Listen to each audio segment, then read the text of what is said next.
प्रदेश के मुख्यमंत्री कह रहे हैं कि पहली बार आजादी के बाद उत्तर प्रदेश की इकोनॉमी सरप्लस में आ गई है, रेवेन्यू सरप्लस में। बताओ हमारे मूलपुर के भाइयों बहनों, कितने लोगों को समझ में आ गया होगा। हमारे मुख्यमंत्री कानून व्यवस्था को कहते हैं कि जीरो टॉलरेंस है। हम तो कहेंगे कि पत्रकार साथी हमें समझाओ जीरो टॉलरेंस क्या है। कोई बताए हमें कि जीरो टॉलरेंस क्या है।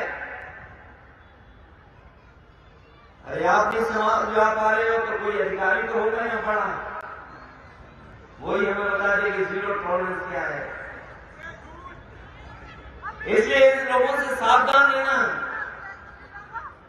जब इन्हें झूठ बोलना होता है, आम जनता को समझ में नहीं आए तो वो अंग्रेजी में बोलते हैं कि हमारा रेवेन्यू सरप्लस है। और अगर रेवेन्यू सरप्लस है तो बताओ हमें डीजल पेट्रोल महंगा क्यों मिल रहा है।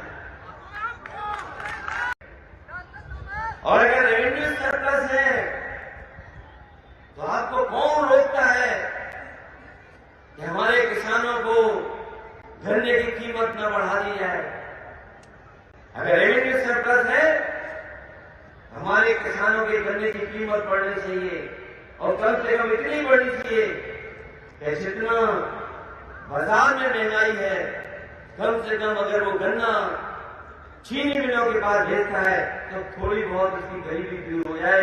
कम से कम गन्ने की कीमत इतनी देनी चाहिए सरकार को।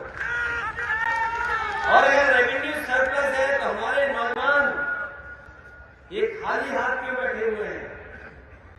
नौकरी क्यों नहीं इनके हाथ में? मैं विधानसभा में पूछ रहा हूं उनसे, उन्होंने जब अपना बजट पढ़ा और कहा कि उत्तर प्रदेश में केवल 4% बेरोजगार है, अनएम्प्लॉयमेंट रेट 4% है। याद रखना, जब अंग्रेजी में बोले तो झूठ बोल रहे होते हैं। अगर हम उसको हिंदी में करने और समझने की कोशिश करें तो बीजेपी के लोग कह रहे हैं कि 100 में केवल 4 बेरोजगार हैं।